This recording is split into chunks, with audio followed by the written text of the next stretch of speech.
Welcome to time 24x7 TV. Sandeep Kishan హీరోగా త్రినాథరావు నక్కని దర్శకత్వంలో రూపొందించిన మజాకా చిత్రం ఫిబ్రవరి 26, 2025న విడుదలైంది. ఈ సినిమా మేకింగ్ మరియు షూటింగ్ కు సంబంధించిన ఆసక్తికరమైన విషయాలు ఇప్పుడు తెలుసుకుందాం. కమర్షియల్ ఎంటర్టైనర్ గా లిస్ట్ లో స్పెషలిస్ట్ త్రినాథరావు నక్కని ఈ చిత్రానికి దర్శకత్వం వహించారు. ధమాకా వంటి హిట్స్ తర్వాత ఆయన చేసిన సినిమా కావడంతో దీనిపై మంచి అంచనాలు ఏర్పడ్డాయి. దీనికి ప్రసన్న కుమార్ బెజవాడ కథ, మాటలు అందించారు. సందీప్ కిషన్ సరసన రీతు వర్మ కథానాయికగా నటించింది.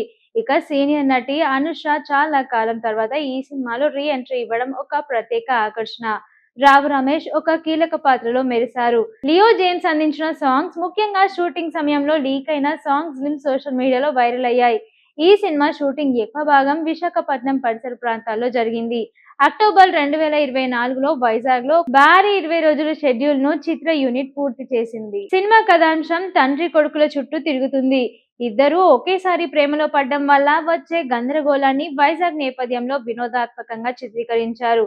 ఇక ఈ సినిమాలోని పాటలు, అందమైన లొకేషన్లు షూట్ చేశారు.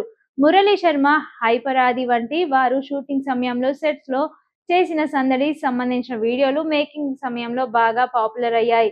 2026 ఫిబ్రవరి 2025 మహాశివరాత్రి సందర్భంగా ఏకే ఎంటర్టైన్మెంట్స్, హాస్య మూవీస్, జీ స్టూడియోస్ సంయుక్తంగా నిర్మించాయి. ఇదొక ఫ్యామిలీ కామెడీ ఎంటర్టైనర్.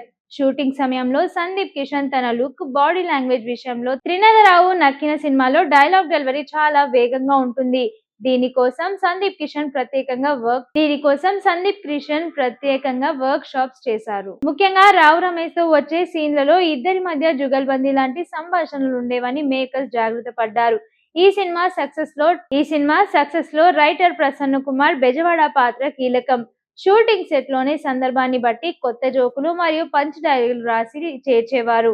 వైజాగ్ లోని ఒక పురాతన బంగ్లాను ఈ సినిమా కోసం రీమోడల్ చేశారు. సినిమాలోని సగానికి పైగా కథ ఈ ఇంట్లోనే జరుగుతుంది. ఈ ఇంటి సెటప్ ఒక వింటేజ్ లుక్ తో పాటు కలర్ఫుల్ గా ఉండే ఆర్ట్ డైరెక్టర్ డిజైన్ చేశారు. షూటింగ్ సమయంలో రీతు వర్మ పాత్రకు సంబంధించి ఒక విశేషం బయటకొచ్చింది. ఆమె ఈ సినిమాలో కాస్త డామినేటెడ్ పర్సనాలిటీగా ఉన్న అమ్మాయిగా కనిపిస్తారు. సందీప్, రీతు మధ్య వచ్చే గొడవలు మరియు రొమాంటిక్ సీన్ షూటింగ్ లో యూనిట్ అంతా బాగా ఎంజాయ్ చేసేవారట. ఈ సినిమాలో ఒక పక్క మాస్ సాంగ్ ఉంది. దీనికోసం హైదరాబాద్ లోని ఒక స్టూడియోలో భారీ సెట్ వేశారు. ఇక దాదాపు 300 మంది డాన్సర్లతో ఈ పాటను చిత్రీకరించారు. వైజాగ్ బీచ్ రోడ్ లో మరియు కొన్ని కొండ ప్రాంతాల్లో సందీప్, రీతుపై డ్యూయట్ సాంగ్ చేశారు. ఆ సమయంలో అక్కడ ప్రజలు షూటింగ్ చూడడానికి భారీగా తరలి వచ్చారు. సందీప్ కిషన్ తన గత చిత్రాలైన ఊరు పేరు భైరవకోన వంటి సీరియస్ సినిమాల తర్వాత పూర్తిగా ఒక కమర్షియల్ కామెడీ జోనర్ లోకి మారడం ఈ సినిమా మేకింగ్ లో ప్రధాన హైలైట్. ఆయన తన బాడీ లాంగ్వేజ్ ను మరింత మార్చుకున్నారు. ఇక ఈ సినిమా షూటింగ్ సమయంలో చిత్ర బృందం విడుదల చేసిన బిహైండ్ ది సీన్స్ వీడియోలో సందీప్ కిషన్, హైపరాదిల మధ్య జరిగిన కామెడీ స్కిట్ సినిమా ప్రమోషన్లలో బాగా హెల్ప్ అయ్యాయి. ఫ్యామిలీ ఆడియన్స్ ఆదరణ.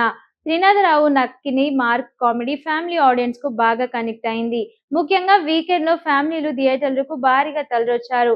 ధమాకా తరహాలోనే ఇందులో కూడా లాజిక్ కంటే మ్యాజిక్ కే ప్రాధాన్యం ఇవ్వడం ప్లస్ అయింది. రావు రమేష్, సందీప్ కిషన్ కాంబో. ఈ సినిమా హిట్ అవ్వడంలో వీరిద్దరి మధ్య కెమిస్ట్రీ ప్రధాన పాత్ర పోషించింది. తండ్రి కొడుకులుగా వీరిద్దరు పోటీ పడి చేసిన కామెడీ సీన్స్ ను థియేటర్లు నవ్వులు పూయించాయి. ఇక రావు రమేష్ టైమింగ్ సినిమాకు పెద్ద అసెట్ గా నిలిచింది. శివరాత్రి సెలవుల అడ్వాంటేజ్ ఉండడంతో ఓపెనింగ్స్ చాలా బాగున్నాయి. సందీప్ కిషన్ కెరియర్ లోని అత్యధిక వసూలు రాబట్టిన చిత్రాల్లో ఒకటిగా నిలిచింది. ఇక డిస్ట్రిబ్యూటర్లు పెట్టిన పెట్టుబడికి లాభాలు రావడంతో ట్రేడ్ వర్గాలు దీనికి క్లీన్ హిట్ గా ప్రకటించాయి. లియో జేమ్స్ ఇచ్చిన పాటలు, ముఖ్యంగా మాస్ బీట్స్ యూత్ ను థియేటర్లకు రప్పించాయి. హైపర్ ఆది కామెడీ ట్రాక్ కు సినిమా స్పీడ్ తగ్గట్టుగా చూసింది. మొత్తానికి మజాకా ఒక కమర్షియల్ సక్సెస్ గా నిలిచి సందీప్ కిషన్ కు మంచి బూస్ట్ నిచ్చింది. ఇక విమర్శకులు సినిమాను రొటీన్ స్టోరీ అని అన్నప్పటికీ సామాన్య ప్రేక్షకులు మాత్రం ఫుల్ ఎంటర్టైనర్ అని ఓటేశారు. షేర్ చేయండి, లైక్ చేయండి, సబ్స్క్రైబ్ చేయండి. మరిన్ని వీడియోల కోసం బెల్ సింబల్ పై క్లిక్ చేయండి.